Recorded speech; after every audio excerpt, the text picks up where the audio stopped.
Hello and good evening students. कैसे हैं आप सभी लोग। आई होप कि आप सभी लोग बहुत अच्छे होंगे। और मैं बता दूं कि मैं भी बहुत अच्छा हूं। बहुत दिनों के बाद में क्लास आज स्टार्ट हो रही है। खैर, टाइम ना वेस्ट करते हुए हम सभी लोग स्टार्ट करेंगे आज बहुत ही इम्पोर्टेंट चैप्टर, जो कि हमारे सीए, सीएमए, आईसीडब्ल्यूए और बीकॉम की क्लासेस के लिए भी बहुत इम्पोर्टेंट है। Deductions in computing total income. मतलब इनकम टैक्स 1961 में जब हम लोग टोटल इनकम की कंप्यूटेशन करते हैं, उस समय टोटल इनकम की कंप्यूटेशन करने के टाइम पे हम basically gross total income, firstly हम उस समय हम ग्रॉस टोटल इनकम मतलब ग्रॉस टोटल इनकम को हम निकालते हैं। ग्रॉस टोटल इनकम का मतलब मैंने बताया था कि 5 heads: income from salary, income from salary, house property plus business profession plus capital gain और प्लस अदर सोर्सेस। इन सारे के सारे हेड्स की इनकम को जोड़ के जो हम निकालते हैं वो हमारा ग्रॉस टोटल इनकम होता है। बेसिकली क्या होता है कि अगर हम ग्रॉस टोटल इनकम पे टैक्स दें या एसएससी ग्रॉस इनकम पे टैक्स दें तो उसका टैक्स का बर्डन बहुत ज़्यादा होगा। तो गवर्नमेंट ने कुछ इन्वेस्टमेंट के लिए और कुछ इन्वेस्टमेंट के लिए उनको कहा कि अगर आप यहाँ पे इन्वेस्टमेंट करेंगे, हमारी पॉलिसीज में इन्वेस्टमेंट करेंगे या हमारे बनाए हुए कुछ फंड्स में इन्वेस्टमेंट करेंगे, तो हम आपको जो है बेनिफिट तो देंगे देंगे इन्वेस्टमेंट का, मतलब आपको इंटरेस्ट देंगे, इसके अलावा अदर बेनिफिट्स देंगे, प्लस साथ के साथ ही आपकी ग्रॉस टोटल इनकम को हम उतने अमाउंट से कम कर देंगे जितने अमाउंट से आप इन्वेस्टमेंट हमारे यहाँ कर रहे हैं। इसके अलावा कुछ इंस्टीट्यूशंस भी हैं जहाँ पे अगर आप इन्वेस्टमेंट करेंगे तो वहां से भी हम आपको डिडक्शन दे देंगे। इससे क्या होता है कि इससे ग्रॉस टोटल इनकम एसएससी की कम हो जाएगी और उसको बेनिफिट ये होगा कि उसकी टैक्स की लायबिलिटी कम आएगी। बेसिकली देखा जाए तो इन्वेस्टमेंट पर्पज से और टैक्स के बेनिफिट से, दोनों तरीके से ये एसएससी के लिए एक बेस्ट ऑप्शन होता है, जिस जो हर एक एसएससी को करना चाहिए। तो सबसे पहले स्टार्ट करते हैं। पहला, तो इसमें बहुत सारे डायरेक्शंस आप देख रहे हैं। सबसे स्टार्टिंग है सेक्शन 80C से। जो सेक्शन 80C है वो हमारा एलआईसी से रिलेटेड है।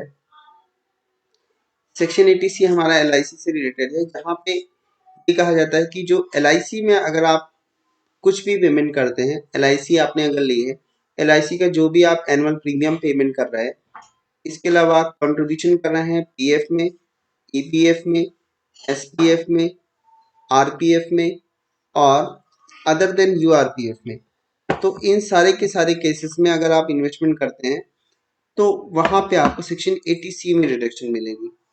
मतलब सेक्शन 80C में एक तो एलआईसी के प्रीमियम पे जो इम्पोर्टेंट है वही मैं बता रहा हूँ। दूसरा है कंट्रीब्यूशन, किसका, एम्प्लॉय के कंट्रीब्यूशन की बात हो रही है। एम्प्लॉय की contribution to RPF, SPF, PPF, ये अगर कंट्रीब्यूशन हो रहा है तो उस केस में भी डिडक्शन मिलती है सेक्शन 80C में। ठीक है, इसको हम अगर डिटेल में देखें तो ये देखिए यहाँ पे लिखा हुआ है।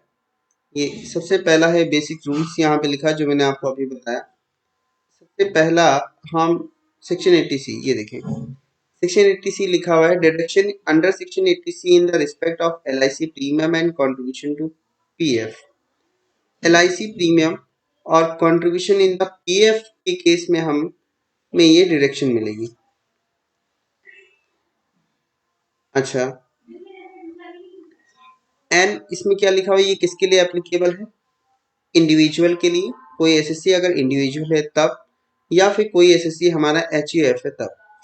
इन दोनों ही, चाहे वो रेजिडेंट हो और चाहे वो नॉन रेजिडेंट हो। अगर एसएससी इंडिविजुअल या एचयूएफ जो कि हमारा रेजिडेंट या फिर नॉन रेजिडेंट कोई भी पर्सन हो, वो अगर एलआईसी का में इन्वेस्टमेंट करता है, देखिए क्या लिखा हुआ है, इंडिविजुअल एचयूएफ के लिए क्या लिखा है कि एलआईसी का प्रीमियम का अगर वो पेमेंट कर दे, जो एनुअल प्रीमियम जाता है हमारा, अगर उसका प्रीमियम का पेमेंट करता है तो उस केस में अगर वो इंडिविजुअल पर्सन है या फिर वो HUF है, तो उसे LIC के प्रीमियम की छूट मिलेगी। किसमें? सेक्शन 80C में। सेक्शन 80C में जो छूट लिखी हुई है वो इस तरीके से कुछ लिखी हुई है, जो मैक्सिमम लिमिट उन्होंने बना दी है, तो इसकी कैटेगरी बार बार चेंज की गई है। अप टू 31/3/2012 तक अगर है तो उस केस में क्या है कि अगर कोई सेक्शन 80DDB में सफर कर रहा है डिसीज से, तो 20% की है। Insured in any other person के केस में भी 20% है। 12-13 के बाद की बात है, वाले प्रीवियस ईयर में है तो फिर 10% है, और अब आफ्टर 1/4/2013 के बाद से 15% है। लेकिन कौन? डीडीबी में। लेकिन जो डीडीबी में नहीं है उनके लिए मैक्सिमम 10% है। अच्छा, ठीक है। मतलब आपको सिर्फ इतना ही ध्यान रखिए कि जो मैक्सिमम है डिडक्शन है वो सम इश्योर्ड के मैक्सिमम, मतलब सम इश्योर्ड फॉर एग्जांपल अगर 1 लाख का है तो फिर 1 लाख का 20%, प्रेजेंट टाइम पे सॉरी, 1 लाख का 10%, मतलब 10,000 रुपए, मतलब 10,000 रुपए की मैक्सिमम छूट है। सर लेट से आपने LIC का प्रीमियम लिया, LIC की पॉलिसी ली हुई है, उसमें आप एनुअल प्रीमियम दे रहे हैं 15,000। पॉलिसी का जो सम एश्योर्ड है वो है 1 लाख का, तो 1 लाख का अगर 10% निकालें तो मैक्सिमम आ जाएगा 10,000।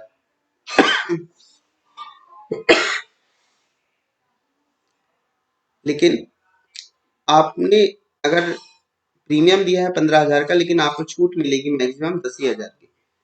प्रीमियम 10, मतलब जो मैक्सिमम लिमिट है वो 10% से एक्सीड नहीं होगी किसी भी हालत में।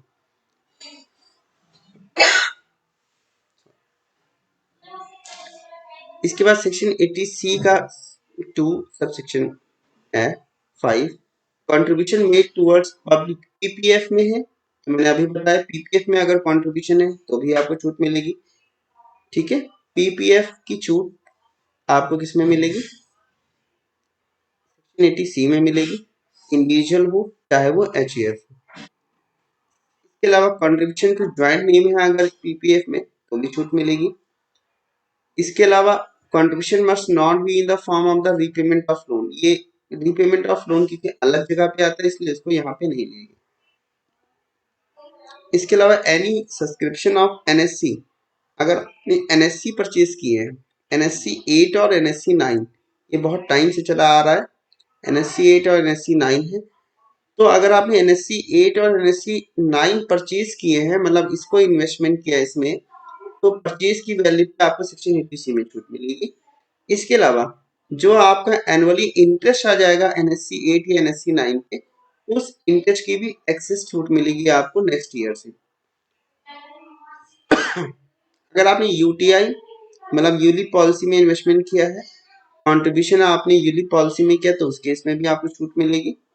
ठीक है, इसके अलावा आपने अदर किसी कंपनी से लिया है तो भी छूट मिलेगी। Subscription to the notified specified mutual fund है अगर आपने, जो इक्विटी लिंक्ड सेविंग स्कीम 2005 से लिंक्ड है, तो उसमें भी आपको छूट मिलेगी। अगर आपने लोन की स्कीम में नेशनल हाउसिंग लोन लिया हुआ है नेशनल हाउसिंग बैंक से, तो आपको national housing bank term deposit scheme 2008 में अगर आपने इन्वेस्टमेंट किया हुआ है, जो टैक्स सेविंग का एक तरीके से बॉन्ड होता है, तो उसमें भी आपको छूट मिलेगी।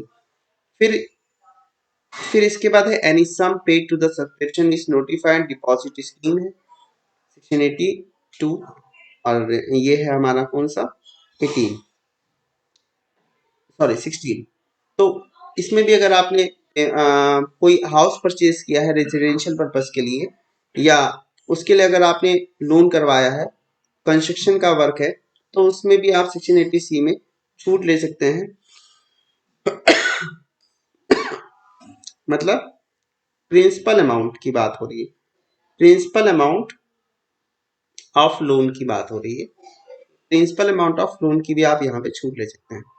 Any payment for the purchase reconstruction of the property which chargeable to tax under head of the by the way of, मतलब अब अगर आपने कोई परचेज किया, परचेज प्रॉपर्टी के लिए कोई आपने पेमेंट किया है, मतलब लोन के, वही जो मैंने अभी बताया आपको प्रिंसिपल अमाउंट की बात हो रही है।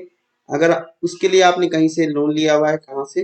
नेशनल हाउसिंग बैंक से, सेंट्रल स्टेट से, या एनी बैंक से, कोऑपरेटिव है, LIC से, तो उसकी भी आप सेक्शन 80C में छूट ले सकते हैं। ठीक, इस ये देखिए लिए लिखा हुआ है। ठीक, तो ये बहुत लंबा है क्योंकि, तो हम इसमें सब नहीं पढ़ सकते क्योंकि हमें कम पीरियड में सब खत्म करना है, इसलिए जो ध्यान रखिएगा सेक्शन 24 में अगर आपने डिडक्शन किसी चीज के लिए, तो वो डिडक्शन मतलब कोई खर्चा आपने सेक्शन 24 में लिया है तो उस डिडक्शन की छूट यहाँ नहीं मिलेगी। सेक्शन 24 किसके लिए आता है? सेक्शन 24 होता है हमारे हाउस प्रॉपर्टी में डिडक्शन के लिए। Repayment of loan for acquiring commercial property is not entitled for deduction. ध्यान रखिए कॉमर्शियल प्रॉपर्टी को एक्वायर करने के लिए आप रिपेमेंट ऑफ लोन कर रहे हैं तो प्रिंसिपल अमाउंट की छूट यहाँ नहीं मिलेगी। ये केवल रेजिडेंशियल पर्पस की बात की जाती है यहाँ पे। Repayment of loan for taking repair alternation renovation is not eligible for deduction. ये ध्यान रखिए क्योंकि इसकी छूट हमें रिपेयर अल्टरनेशन रिनोवेशन ये जो है इसकी इंटरेस्ट की छूट हमें सिर्फ सेक्शन 24 में मिलती है जो कि हमारा इनकम फ्रॉम हाउस प्रॉपर्टी का पार्ट है।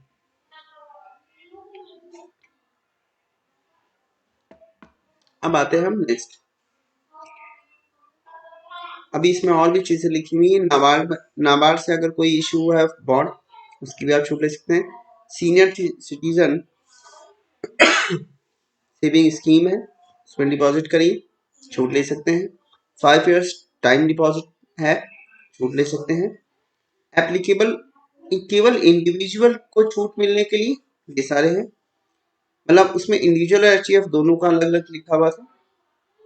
चलिए खैर अब हम आगे बढ़ते हैं नेक्स्ट सेक्शन में। ठीक है, हम नेक्स्ट सेक्शन में फिर मैं आपको दोबारा से जब इस सेक्शन को बताऊंगा तो इसके मैं प्रैक्टिकल क्वेश्चंस करवाऊंगा।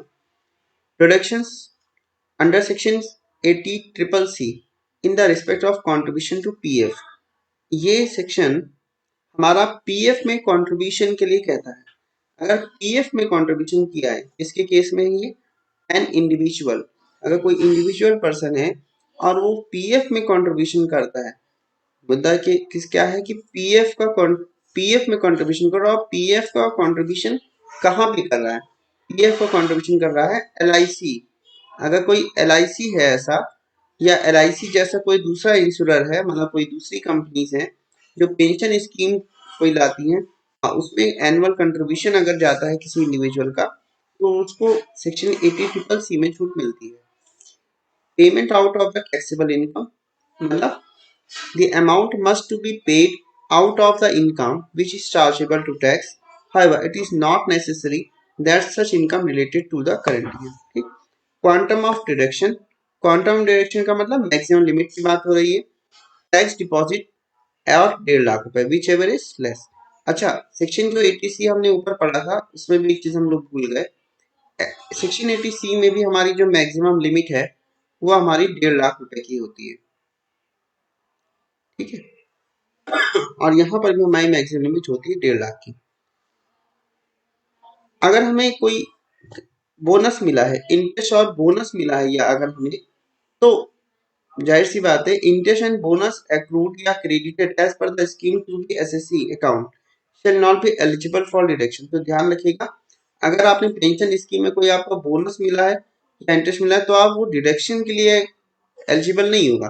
वो टैक्सेबल तो हो जाएगा इनकम फ्रॉम अदर सोर्सेस में, लेकिन वो डिडक्शन में एलिजिबल नहीं होगा। Withdrawal from such fund any amount received in the SSC or his nominee or a person is surrendered on such annuity is taxable in the hand of the recipient in the year of the receipt.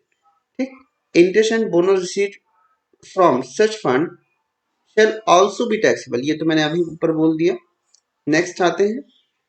अच्छा, एक line same वही चीज लिख दी है कि ध्यान रखिएगा जो भी आप 80CCC में करेंगे, deduction of 80C will not be available for the amount paid and deposited or any which deduction has been claimed under section 80CCC। मतलब ये नहीं है कि क्योंकि कुछ स्कीम पेंशन फंड की सेक्शन 80C में भी लिखी हुई, तो इसीलिए अगर आपने वहां पे ले लिए छूट तो फिर आप यहाँ पे नहीं ले पाएंगे, या आपने 80CCC मिली तो फिर वहां नहीं।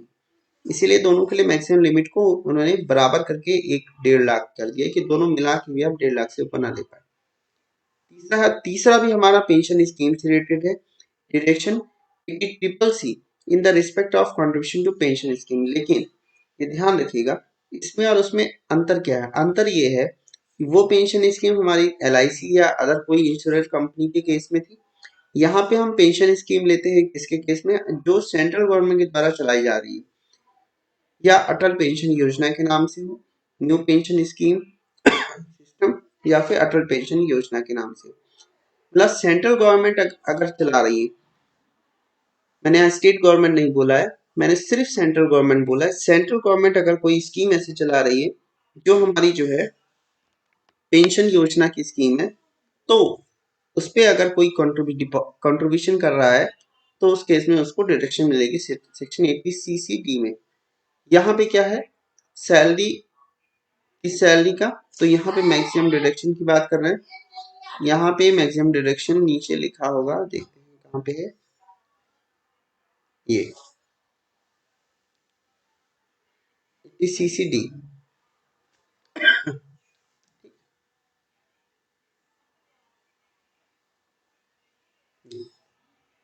ये लिखा हुआ है maximum deduction.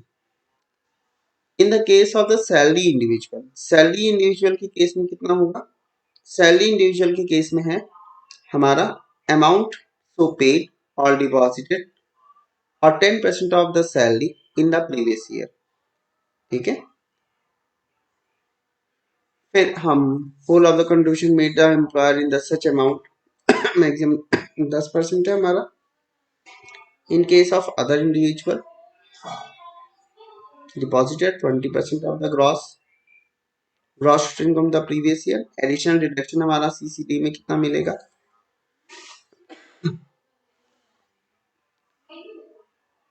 Lower of the following, क्या कंट्रीब्यूशन स्कीम में तभी हम कंट्रीब्यूशन कर रहे हैं और मैक्सिमम 50,000। ठीक, विच एवर इज लोअर।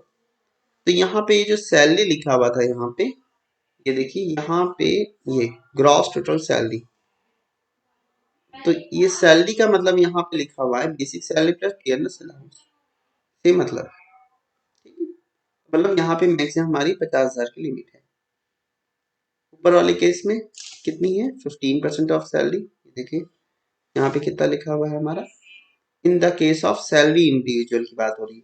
अगर सैलरी इंडिविजुअल की बात है तो ये 10%, सॉरी 10% हो गई है, 10% ऑफ इस सैलरी। सैलरी का मतलब क्या है हमारा? Basic salary plus D. ठीक है, अब नेक्स्ट आते हैं हम सेक्शन 80D में। सेक्शन 80 CCC में, CCE में हमें ये बताता है कि 80C plus 80 triple C 80 plus, ये तीनों मिलाकर मैक्सिमम लिमिट हमारी 1.5 लाख रुपए से ज्यादा की नहीं होगी। ठीक है, अच्छा आपको इसमें इतना ही याद रखना है। नेक्स्ट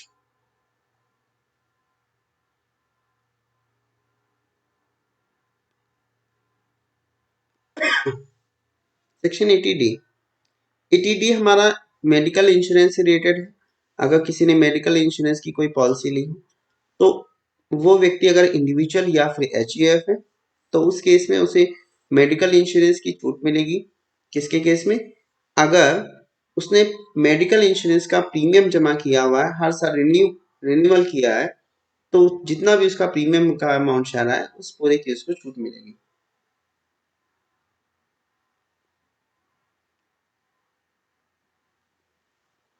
देखते हैं कितनी है मैक्सिमम छूट।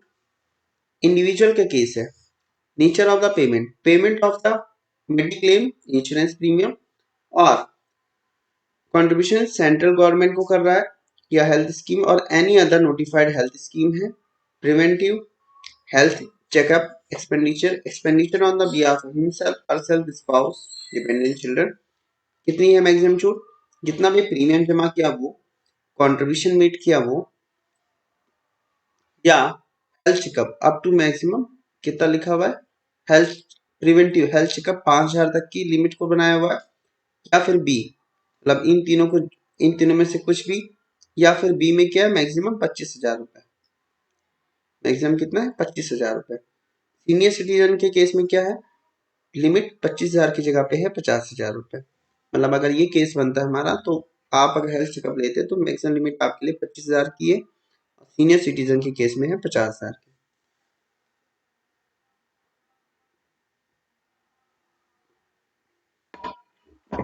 इसका मतलब ये है कि मतलब अगर आपने प्रीमियम जमा किया है, मान लेते हैं 60,000 रुपए का, अगर आप इंडिविजुअल हैं और केवल सिटीजन हैं, तो आपको जो 60,000 का प्रीमियम, जो एनुअल प्रीमियम जा रहा है आपका, वो अगर आपने 60,000 रुपये जमा किया है तो आपको छूट 80D में मैक्सिमम 25,000 की मिलेगी। ठीक है। और अगर आप सीनियर सिटीजन है तो ये छूट बढ़ के आपकी कितनी हो जाएगी, 50,000 रुपये हो जाएगी। ठीक। सेक्शन, अच्छा, ये यहाँ पे फिर से लिखा हुआ है इंडिविजुअल मेडिकल इंश्योरेंस प्रीमियम है। पेरेंट्स के केस में भी अगर मिला के भी करते हैं कि आपने इंडिविजुअल और साथ में अगर आप अपना पेरेंट्स का भी करवा रहे हैं तो भी उतना ही है सेम। एचईएफ के केस में क्या है, मेडिकल इंश्योरेंस जितना भी प्रीमियम हम जमा करें एनी फैमिली, मैक्सिमम इसमें भी लिमिट जो है हमारी 25,000 रुपए। लोअर ऑफ द फॉलोइंग, कितना प्रीमियम पेड या 25,000 रुपए। अगर उसकी जगह पे कोई सीनियर सिटीजन है तो 50,000 की लिमिट हो जाएगी। फिर इंडिविजुअली एचईएफ, दोनों के केस की बात हो रही है यहाँ पे। any amount of any paid off amount of medical expenditure provided, mediclaim insurance is not paid on the health of such person, expenditure incurred in any of the following person which is a senior citizen है, in case of individual अपना, spouse का, dependent children, either और both of the parent. इतनी maximum छूट मिलेगी, medical जो भी आपने एक्सपेंडिचर किया वो, या फिर 50,000 रुपए। जैसे आप किसी का इलाज करवाने जाइए हॉस्पिटल में बड़े, तो वहां पे बहुत बड़ा बिल बन जाता है, तो लोग उसके लिए क्या करते हैं, मेडिकल इंश्योरेंस ले लेते हैं। फॉर एग्जाम्पल आपने कोई पॉलिसी ली 2.5 लाख रुपए की,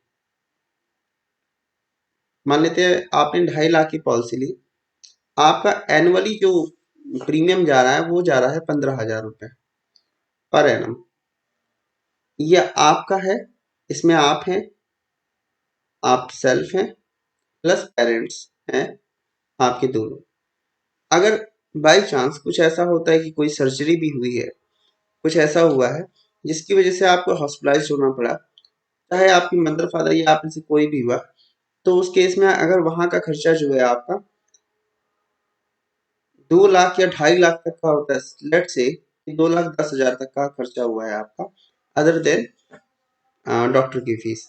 अगर हॉस्पिटल में एडमिट होने का खर्चा आपका 2,10,000 का हुआ है, पूरा का पूरा आपका जो इलाज हुआ है उसमें खर्च हुआ है, तो ये सारा का सारा आपको, आपका ये खर्चा मेडिकल की जो इंश्योरेंस की जो कंपनी है वो बियर करेगी।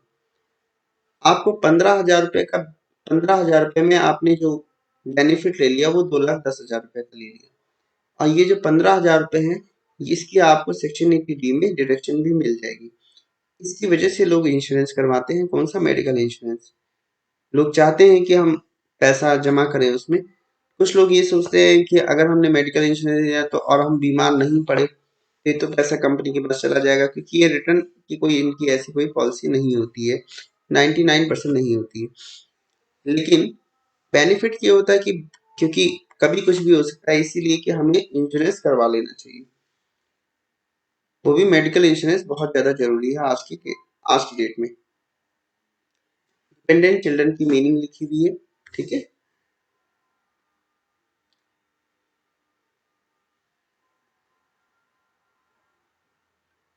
नेक्स्ट में आते हैं हम सेक्शन 80 में, deduction under section 80 in respect of maintenance और डिपेंडेंट डिसेबल रिलेटिव।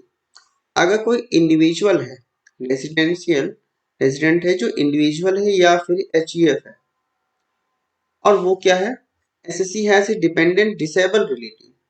एसएससी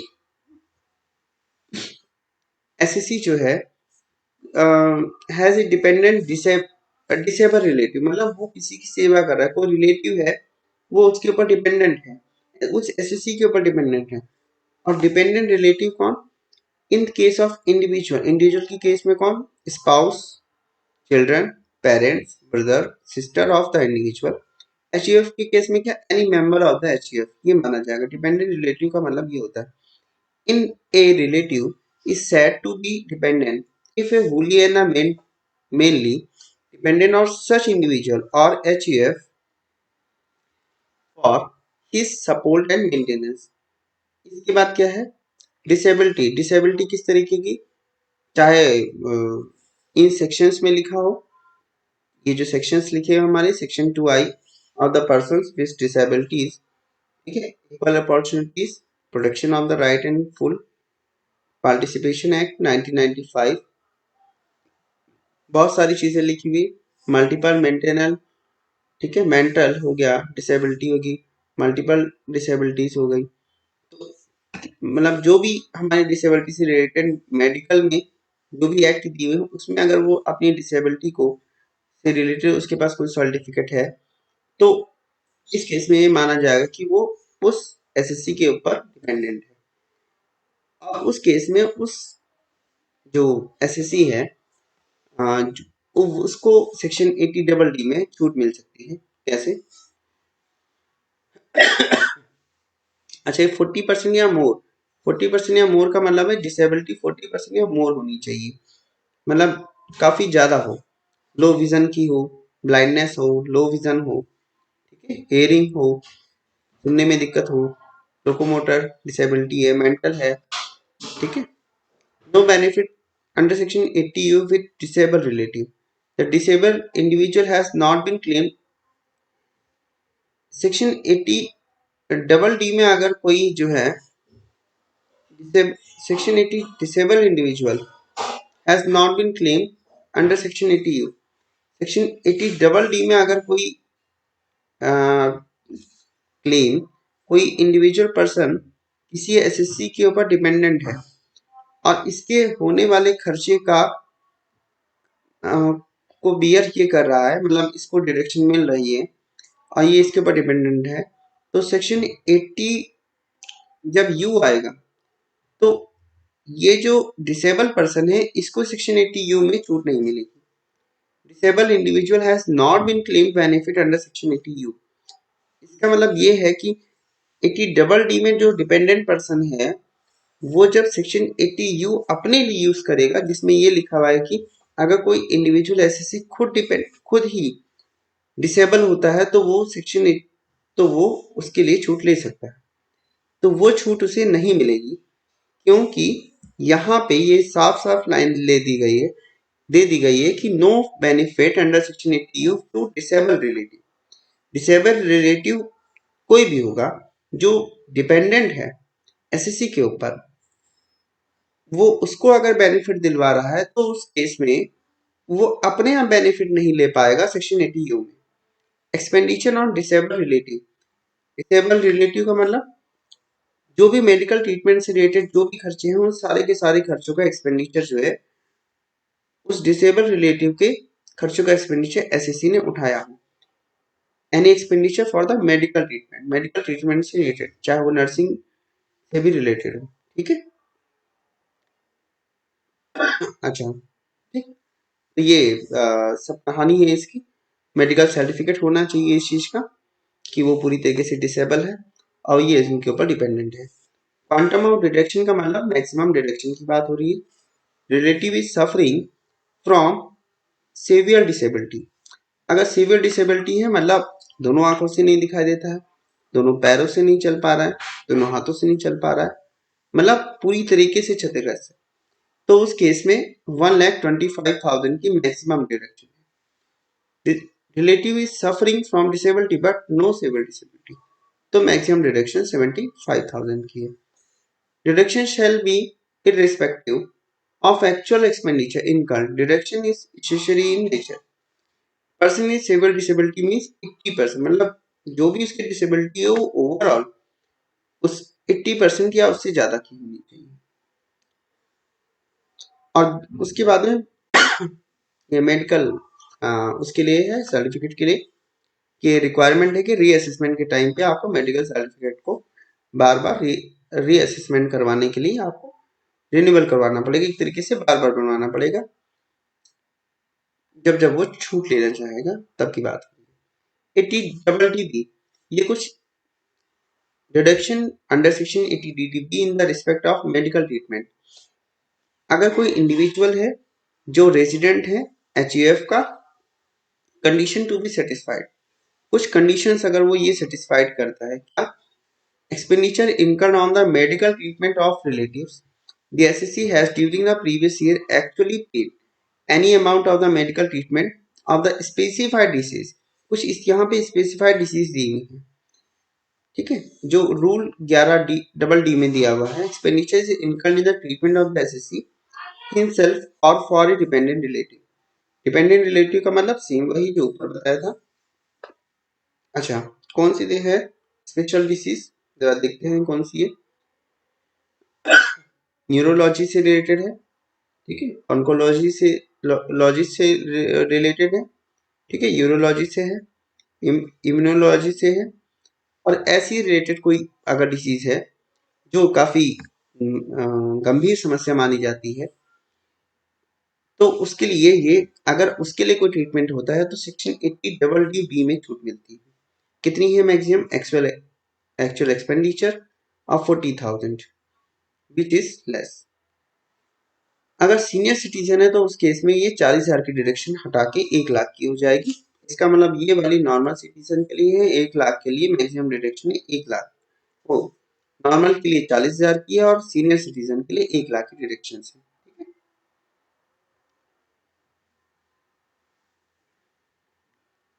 अच्छा, अब आते हैं हम,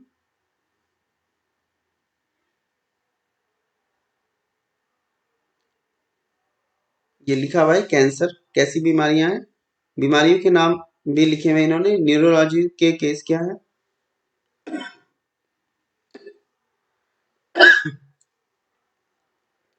ये लिखा हुआ है, ये देखिए, ठीक है, क्रॉनिक रेनल फेलियर है, हीमोफीलिया है, थैलासामिया है, और इसके अलावा कैंसर है। बहुत सारी बीमारियां हैं इसमें, ठीक है। तो भगवान न करे कभी किसी को हो। Deduction in respect of the section 80E in respect of, in deduction under section 80E in respect repayment of the loan for higher education. अगर कोई हायर एजुकेशन के लिए लोन लेता है, the assessee had taken a loan from a financial institution से loan ले रहा है, या फिर कोई अप्रूव चैरिटेबल इंस्टीट्यूशन से लोन ले रहा है।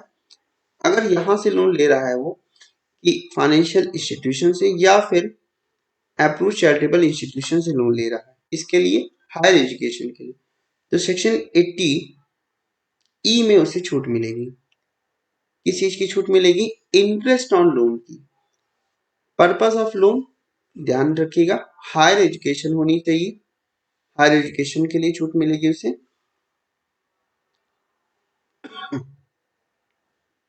Any other following person, spouse की, चिल्ड्रन की, descendant whom the individual of a legal guardian। अगर इनमें से कोई भी व्यक्ति है इसके खर्चे के लिए लोन लेता है हायर एजुकेशन की, तो उसे छूट मिलेगी। Higher education mean any course on the study pursued after passing the senior secondary examination, मतलब 12th के पास बाद की बात हो रही है, या उसके बाद अगर कोई हायर एजुकेशन के लिए जाता है, MBA, ठीक है, के लिए जाता है, IIT के लिए जाता है, CA CMA के लिए जाता है, तो अगर वो उसके लिए लोन ले रहा है, हालांकि CA CMA के लिए तो कोई लोन लेने की जरूरत ही नहीं है, और बाकी के लिए अगर वो जाता है, मेडिकल के लिए जा रहा है, तो उसे छूट सेक्शन 80E में उसके इंटरेस्ट की छूट मिलेगी। पेमेंट ऑफ एसएससी पे interest on such loan, payment of the order taxable, the amount must be paid out of the income chargeable to tax। However, it is not necessary that such income relates to the current year। Quantum of deduction, quantum deduction का मतलब क्या है? Maximum कितनी छूट मिलेगी? तो जितना भी उसको इंटरेस्ट उसने दिया है पूरे साल भर में, उतने की उसे छूट मिलेगी। Maximum permissible period for which deduction is available, तो इसके लिए 7 पीरियड है, 7 साल मतलब 7 assessment year, initial assessment year and 7 assessment year immediately succeeding the initial assessment year, मतलब 8 साल, जो साल चल रहा है वो असेसमेंट ईयर, और उसके बाद के 7 असेसमेंट ईयर, ठीक है। तो ये हमारा सेक्शन 80E था। Section 80EE, deduction in respect of the interest on loan taken for residential house property. ये बहुत ही ज्यादा कंफ्यूजन क्रिएट करने वाला भी है, पहली बात। दूसरी बात, क्योंकि हमें interest on loan for for house property की जो छूट मिलती है वो सेक्शन 24 में मिलती है, ठीक है। यहाँ पे हमें सेक्शन 24 बी मतलब यहाँ पर हमें फिर से दिख रहा है जो सेक्शन 80 डबल ई में छूट मिल रही, लेकिन कुछ ना कुछ अंतर है। पहली बात क्या है, ये इंडिविजुअल के लिए है, सेम वो चीज वहां भी थी। लोन क्या है, loan SSC has taken a loan for acquisition of the residential house property, बिल्कुल सही। Section sanction of loan, sanction की बात यहाँ पे हो रही है। The loan has been sanction by financial institution during the previous year 2016-17 2016-17 में वाले ईयर में उसने फाइनेंस करवाया। Amount of loan, amount of loan जो भी हो डज नॉट एक्सीड 35 लाख से ज्यादा का ना हो। वैल्यू जो उसने रेजिडेंशियल हाउस प्रॉपर्टी की जो वैल्यू जो उसने परचेज करी है वो 50 लाख से ज्यादा की ना हो। No other residential house property, और उस एसएससी के पास में सेंशन ऑफ लोन के डेट के दिन तक, उस दिन तक जब तक उसका लोन फाइनेंस नहीं हुआ है, या ये कह दीजिए कि लोन की डेट तक उसके पास में कोई भी दूसरी हाउस प्रॉपर्टी ना हो।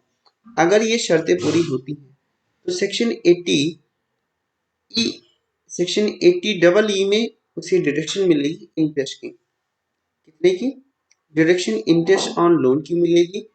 लेकिन इसमें जो मैक्सिमम लिमिट है वो है 50,000 की। वहां पे मैक्सिमम लिमिट कितने की है, 2 लाख है। किसके केस में, सेल्फ के केस में। सेक्शन 24 हो रहा है, ये हाउस प्रॉपर्टी की बात मैं कर रहा हूँ। सेल्फ ऑक्यूपाइड के केस में 2 लाख की छूट है, और लेट आउट के केस में कोई छूट नहीं है, मतलब सॉरी नो लिमिट है, कोई भी लिमिट नहीं है। यहाँ पे कितनी छूट है, जितना भी आपने इंटरेस्ट का पेमेंट किया है वो, और 50,000 रुपए विच एवरेज लेस, दोनों में जो कम है उसकी छूट आपको मिलेगी। लेकिन अगर आप वहां छूट ले चुके हैं, कहाँ, इनकम फ्रॉम हाउस प्रॉपर्टी में इसकी छूट ली है आपने, तो फिर यहाँ आप नहीं ले सकते, मतलब एक ही छूट को आप दो जगह नहीं ले सकते हैं, ठीक है। देखिए यहाँ लिखा हुआ है एक लाइन, ये तो खैर इन्होंने सवाल को दिया हुआ है, वहां पे आप कोई सी भी छूट ले सकते हैं, इनकम फ्रॉम हाउस प्रॉपर्टी की बात है, लेकिन यहाँ पे आप ऐसा नहीं कर सकते। ये एक नया डिडक्शन आया है, deduction of under section 80 EEA in respect of interest on loan taken for certain house property, certain house property individual इसके लिए है, certain house property इसका लोग कुछ नया है, इसमें देखते हैं क्या है। इंडिविजुअल है, किसकी बात हो रही है, जो not eligible for deduction under section 80 double E, जो 80 डबल ई में डिडक्शन नहीं ले सकते हैं। लोन की बात क्या हो रही है, loan has taken the acquisition of the residential house property from any financial institution, sanction of loan, the loan has been sanctioned by the financial institutions during the previous year 19-20, यहाँ पे 16-17 था, यहाँ पे 19-20 में उसने सैंक्शन करवाया वो loan, यहाँ पे उसकी बात हो रही है। दूसरी बात, the value of the residential property, यहाँ पे वैल्यू 45 लाख से ज्यादा नहीं होनी चाहिए। The stamp duty value, stamp duty value की बात हो रही है, of the residential property does not exceed 45 lakh, वहां पे 50 लाख थी, यहाँ पे 45 lakh. No other residential property, उस मतलब इस केस में भी उसके पास कोई दूसरी रेजिडेंशियल प्रॉपर्टी नहीं होनी चाहिए। एक खास बात, यहाँ पे मैक्सिमम लोन की नहीं लिया हुआ है, वहां पे था सेक्शन 80 डबल ई में मैक्सिमम आप जो लोन ले सकते हैं वो कितने का था, 35 लाख का। यहाँ पे कोई लिमिट नहीं लिखी हुई है, मुझे जहां तक इसके पॉइंट्स दिखे हैं अभी तक में मुझे कोई भी लिमिट नहीं दिखी है। और ठीक, बस इतना है कि इससे पहले उसने कोई लोन ना लिया हो, कोई प्रॉपर्टी ना हो, डिडक्शंस 80 डबल ई में उसने ना लिया हो, सेंशन कब लोन हुआ उसका, प्रीवियस 2019-20 में। 80 कौन सा है, 80 EEA, 80 EEA में आप डिडक्शंस ले सकते हैं। इसमें मैक्सिमम लिमिट कितनी है, इसकी मैक्सिमम लिमिट कितनी है, इंटरेस्ट लोन, जो भी लोन पे इंटरेस्ट आया वो और maximum 1.5 lakh which ever is less, जो दोनों में कम हो। वहां पे सेक्शन 80 अब देखिए 3 डिडक्शंस हो गए इंटरेस्ट और लोन के। इंटरेस्ट और लोन फॉर हाउस प्रॉपर्टी, एक तो हमारा सेक्शन 24 में हो गया बी में, एक हो गया सेक्शन 80 डबल ई में, एक हो गया सेक्शन 80 डबल ई ए में। अगर यहाँ पे है, यहाँ पे क्या था, यहाँ पे कुछ भी ऐसा नहीं था। आपने सन 2001 2 या इसके बाद कभी भी लोन लिया हो, 2001-2 के बाद कभी भी लोन लिया हो, ठीक है, 2001-2 के बाद या 2001-2 से पहले भी लोन लिया हो। पहले तो अलग डेट थी, अब इसको 1981 थी, तो खैर यहाँ पे कोई भी डेट वैसे नहीं है यहाँ पे लोन लेने की। यहाँ पे किसके लिए है, प्रीवियस ईयर 2016-17 में, यहाँ पे प्रीवियस ईयर 2019-20 की बात हो रही है। यहाँ पे मैक्सिमम लिमिट क्या है, अगर सेल्फ ऑक्युपाइड का केस है तो मैक्सिमम लिमिट 2 लाख की है, लेट आउट का केस है तो फिर कोई लिमिट नहीं है छूट की, नो लिमिट। यहाँ पे इन्होंने लिमिट कितनी दे दी है, यहाँ पे मैक्सिमम दे दी है 50,000 की, यहाँ पे मैक्सिमम लिमिट कितने रुपए की दी है, 1.5 लाख रुपए की। ये जो 1-2 मैंने लिखा था, ये बेसिकली इसका केस था ये, मतलब 1-2 के बाद अगर आपने लोन लिया हुआ है तब की बात हो रही थी। 2001-2 के बाद अगर आपने लोन लिया है और आपका कंस्ट्रक्शन वर्क कंप्लीट नहीं हुआ है, खैर जब हम हाउस प्रॉपर्टी पढ़ेंगे तो अब इसको डिटेल में देखेंगे।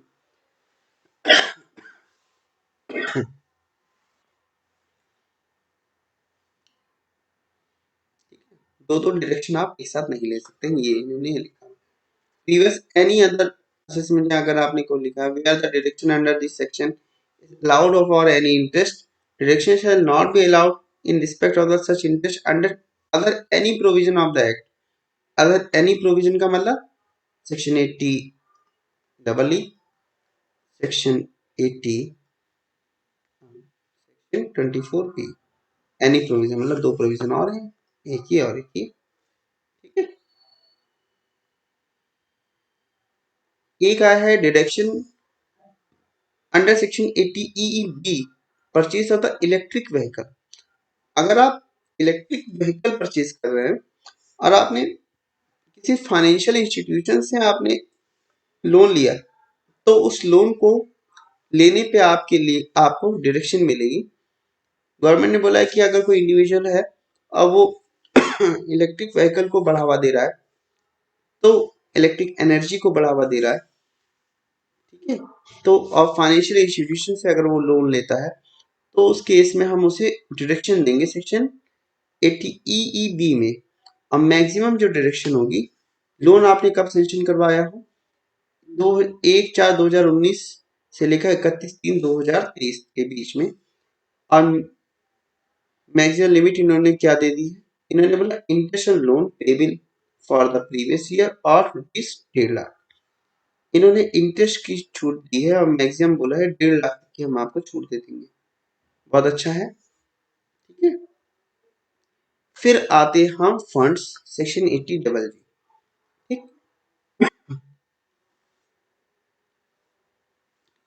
ये हमारा डोनेशन से रिलेटेड है और यहाँ से हम पढ़ेंगे नेक्स्ट क्लास में, और इसको अभी ब्रेक करेंगे हम यहाँ पे। फिर हम 80G से लेकर आगे की जितने भी हमारे डायरेक्शन अभी बचे हुए हैं उन सभी को हम एक एक करके रीड करेंगे और आराम से देखेंगे कि यहाँ से थोड़ा सा डिडक्शंस की काफी ज्यादा चेंजेस हुए हैं, ठीक है। तो फिलहाल आज के लिए इतना ही रखते हैं, ठीक। क्लास अगर अच्छी लगी हो सभी लोगों को तो प्लीज सब्सक्राइब करें